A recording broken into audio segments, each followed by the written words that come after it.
ओम शांति। आपका प्रश्न है, ब्राह्मण अर्थात धर्म सत्ता और स्वराज सत्ता की अधिकारी आत्मा, ये डिटेल में समझना है। उत्तर है,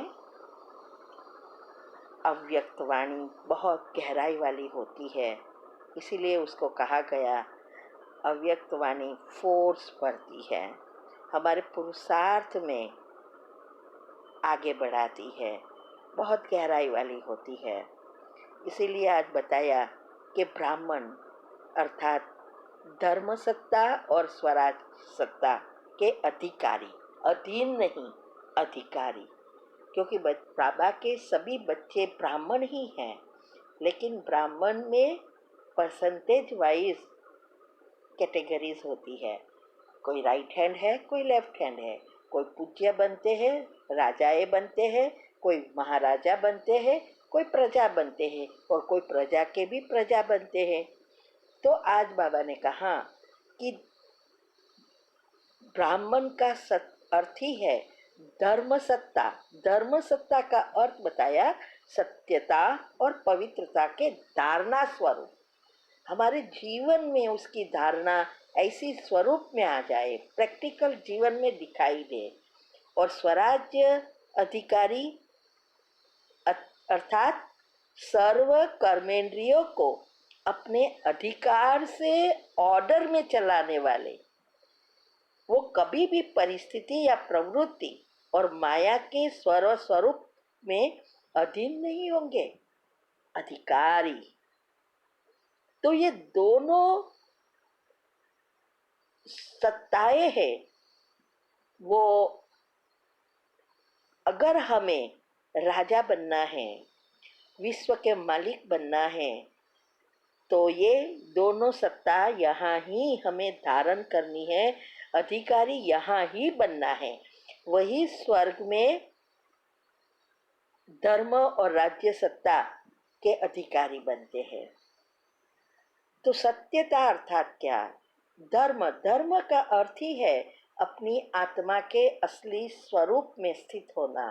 स्वधर्म, आत्मा के स्वधर्म तो शांति है, लेकिन शांति के साथ साते गुण हैं। अगर साते गुण हमारे में एक्टिव हो जाए तो सत्यता, जैसे शिव बाबा सत्यम शिवम सुंदरम है, वैसे हम भी सदा सत्य हो जाते हैं। और संपूर्ण पवित्रता, संकल्प की पवित्रता से लेकर ब्रह्मचर्य तक की, माना 7 पत्ते का बेलपत्र और 11 जो मैंने YouTube चैनल पर रखा है कि कैसे आध्यात्मिकता से रोज करनी है।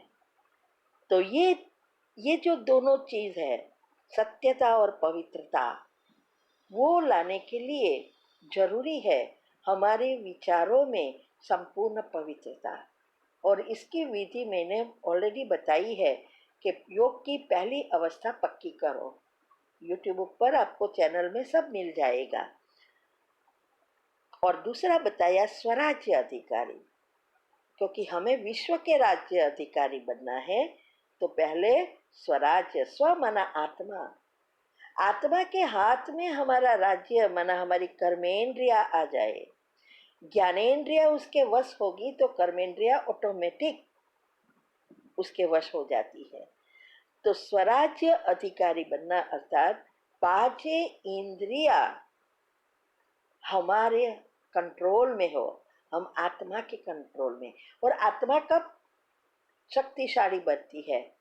जब हम योग लगाते हैं और हमारे विकर्म विनाश करते हैं। और जब विकर्म विनाश होते हैं तो आत्मा ऑटोमेटिक शक्तिशाली बन जाती है। अभी क्या हो रहा है, हम नहीं चाहते भी बोल देते हैं, हम नहीं चाहते फिर भी गुस्सा हो जाता है, नहीं चाहते तो भी लोगों की बातों को पकड़ के रखते हैं, फुल स्टॉप लगा ही नहीं सकते। इसका मतलब अभी भी हमारा कंट्रोल नहीं आया है, आत्मा में शक्ति कम है। इसीलिए हमें योग की पहली अवस्था ये 8 ग्रुप का रोज करना पड़े, तब हम इस स्थिति को प्राप्त कर सकते हैं। इसीलिए कहा कि जीवन में हमारी बहुत सारी चीजें आने वाली है, क्योंकि कर्म अभी अंतिम समय है, समाप्त होना है। जितना पुरुषार्थ बढ़ेगा इतने पेपर भी भारे आएगा। तो कोई भी चीज हमें हैरान ना करे, अधीन ना बना दे, हमें हिला ना दे। और कब नहीं हिलेंगे? जब हम इसको खिलौना समझकर खेलते रहेंगे। एक खेल है, अगर हम पकड़ के रखेंगे, घावी हो जाएंगे, तो वो हमारे अवस्था को बिगाड़ देगी। इसीलिए आज बाबा ने बहुत अच्छा समझाया कि ये रोलर कोस्टर की तरह है। अगर हम उससे डरे नहीं तो बहुत मजा आता है। रोलर कोस्टर पता है ना, ऐसी स्विमिंग जैसी आती है, ऊपर नीचे होती है, अंधारा होता है, ऐसा लगता है कि आप जैसे खाई में पड़ते हो। और उस समय हमारी हालत एकदम दर्द के मारे घबरा जाते हैं और पेट में भी कुछ होने लगता है जैसे गए अभी। और जैसे वो ऊपर चढ़ता है फिर हमें खुशी आती है। ऐसे ही क्यों, फिर भी हम डरते नहीं हैं। सब लोग बारंबार वहां जाके इस खिलौना से खेलते हैं। ऐसे ही जब हम हमारे जीवन की हर एक परिस्थिति को खिलौना के रूप में खेलेंगे तो हम इस बार बार जैसे खेल है, परिस्थिति आई और चली गई। तो धर्म सत्ता की निशानी ही है लाइट का ताज, अर्थात लाइट माना आत्मा की शक्ति जितनी बढ़ेगी उतना ओरा पावरफुल होगा। और ये कारण शरीर जिससे बनता है और उसकी ही निशानी लाइट। अभी जितनी आत्मा में शक्ति बढ़ेगी, ओरा क्लीन होगा, उतना ही हम विश्व के राजा बनते हैं। तो हमारी आसपास लाइट का ताज होता है। और दूसरा, राज्य सत्ता की निशानी क्या है? रत्न जड़ित ताज। हा? दोनों ताज यहाँ ही धारण करना है। तो जितना हम अधिकारी बनेंगे उतना ये दोनों के अधिकारी बन जाएंगे। तो और वही विश्व के महाराजा महारानी बनते हैं। दोनों युग में वो दोनों सत्ता के मालिक है, सतयुग और त्रेता। द्वापर से फिर दोनों सत्ताएं, बाबा ने कहा ना, अलग हो जाती है। धर्म सत्ता अलग, राज्य सत्ता अलग, तो दोनों अलग है। फिर धर्म पिता आकर धर्म स्थापन करते हैं, धर्म को चलाते हैं, और राजाए अपने राज्य को चलाते हैं। तो दोनों अलग हो जाते हैं। और इसीलिए धीरे धीरे जब एकदम अवस्था खराब हो जाती है, दुनिया नर्क के मुख में जाती है, तभी भगवान को फिर से नीचे आना पड़ता है और हमें अधिकारी बनाने की जो विधि है बताते हैं। तो इससे हम अधिकारी फिर से बनते हैं। मांगना नहीं पड़ता है, देने वाले। लेकिन बाबा ने आज क्या कहा? लेने में सब होशियार है, लेकिन देने में विकार देना है, हमारे अवगुण देना है, नेगेटिव विचार देना है, वो सब। और हमारे पास जो कुछ है, तन मन धन संबंध संपर्क समय संकल्प श्वासोश्वास, सब बाबा को देना है। तो उसके कार्य में हम यज्ञ में स्वाहा करेंगे। तो वास्तव में जितना हम करेंगे उतना हमें इससे कई गुना मिलता है ना। इसीलिए देना ही लेना, लेकिन देने में हम कंजूसाई करते हैं और लेने में होशियार है। इसीलिए बाबा ने कहा कि ये इस लेने और देने की बातों को अच्छी रीति उपयोग नहीं करते, वहां ही तो नंबरवार हो जाते हैं। तो अभी जो देते हैं, जो कुछ है वो देते हैं, वो देने वाले ही लेते रहते हैं, भविष्य बना रहे हैं। कर्म का फल अभी बीज बोते हैं और फल मिलना है। कौन सा बीज बोना है वो हमारे पास है। तो हमारे पास जो कुछ है वो सब सेवा में लगाना है। हम भी देखो, आप घर में देखेंगे हम बहुत सिंपल रहते हैं, लेकिन सेवा में बहुत सब कुछ दे रहे हैं।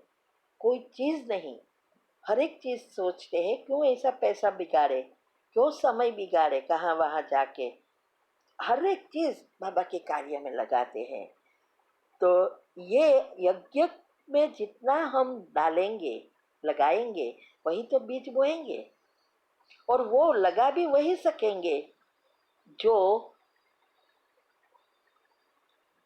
इस बातों को समझेंगे। ऐसे सब तो नहीं, सबके पास बहुत कुछ है, किसी के पास समय है, किसी के पास धन है, लेकिन देने में बड़ी दिल चाहिए। और बड़ी दिल तब होगी जब हम ज्ञान को समझेंगे। तो जितना हम ज्ञान को समझेंगे, गहराई में जाएंगे, बाबा को अच्छी रीति पहचान सकेंगे, और भगवान और देवताओं के बीच का जो अंतर है वो अगर समझ में आ गया तो बाबा पर पूरा निश्चय हो जाएगा। और ऐसा निश्चय होगा जो अभी जाट ब्राह्मणों का बहुत हिल रहा है, बहुत गिर रहे हैं, अवस्था से गिर रहे हैं, इसमें हम उनसे जुड़े होंगे तो अंतमति सो गति कर देंगे। इसीलिए निश्चय, और निश्चय बढ़ेगा तब नशा चढ़ेगा। आज ये भी बताया ना कि निश्चय चाहिए तो नशा चढ़ेगा।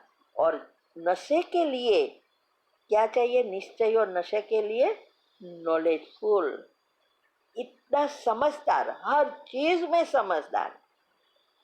अगर समझ आ गई तो हम अज्ञानता के वश होकर कोई भी गलत कर्म करेंगे ही नहीं। तो नॉलेजफुल भी बनना है, साथ शक्तियों से संपन्न पावरफुल भी बनना है। अचल अटोल अवस्था, फुल स्टॉप। हर चीज में कितनी भी बड़ी परिस्थिति है, कितना समय में फुल स्टॉप लगता है, उस अनुसार अंतिम पेपर में पास होंगे। और फुल स्टॉप लगेगा जब हम सभी चीज़ों से डिटेच होंगे। ठीक है? वैसे तो ये और डिटेल में समझाए तो घंटों के घंटे हो जाते हैं, लेकिन ये सारा उसमें समझाया। ओम शांति।